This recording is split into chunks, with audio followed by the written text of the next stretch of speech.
And on this episode of No Chance in Hell, we have this from whatsondisneyplus.com. The question is, can Disney Plus overtake Netflix? No. Not even close, and I'm going to tell you one of the dumbest things I've ever said. It was one of my first earliest channels. I made a video saying that. This was, again, right after Disney Plus first came out, like many years ago. I said Netflix is now going to have to adjust to Disney Plus, because within a few years, Disney Plus is going to take over the entire streaming world. And you know what? They could have. They had all the things going for them at that time to become the biggest giant in streaming and make every single company out there have to readjust to Disney's speed. And what happened afterwards?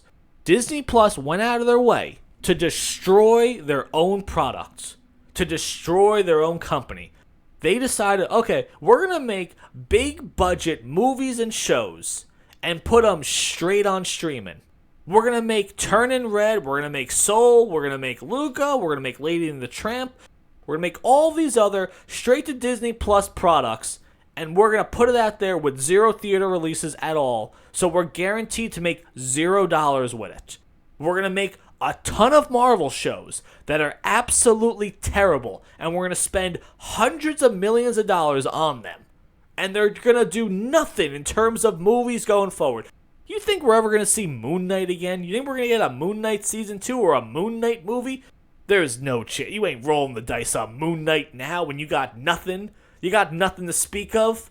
I mean, Netflix right now is doing so good that they're just going to give Zack Snyder a ton of money, and he's going to make clickbait hate-watching stuff like the Rebel Moon series, and they're going to rake in, and they're just going to rake in hundreds of millions of viewers. Yes, I do know that views don't actually equal money. I understand that. But Netflix and all these streaming places, they are trying to say that views is one of the most important things they have going for them, analytically wise.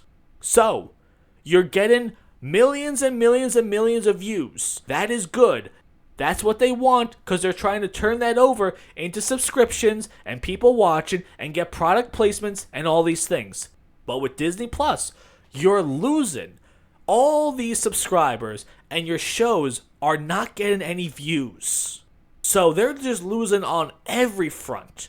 And even though Netflix is also raising their prices like Disney Plus is, so they certainly didn't have to double their price like Disney Plus did, but they still raise it every single year. Netflix is still bringing in people. They have a massive library, and Disney Plus can't touch them anymore. Right now, they've lost billions. I think Bob Iger said they lost $4 billion on the product. Like, yeah, it's not doing anything for them. And Star Wars, they bought Star Wars a couple of years ago.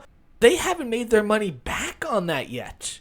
With all their movies and shows of anything, every time they pop out a new show, it's costing hundreds of millions of dollars.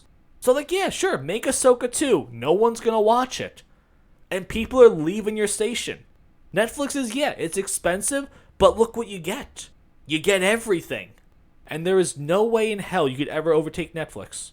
It's over at this point, though. The only way they can do that is by firing everyone. It has to be a massive overhaul of getting rid of every single person and bringing in only people that care about the product, and more importantly, people that understand what made these products good in the first place. But what do you guys think about that? You think in some fictitious world, way down the line, Disney Plus could possibly be more profitable and bring in more people than Netflix? Let me know what you guys think about that.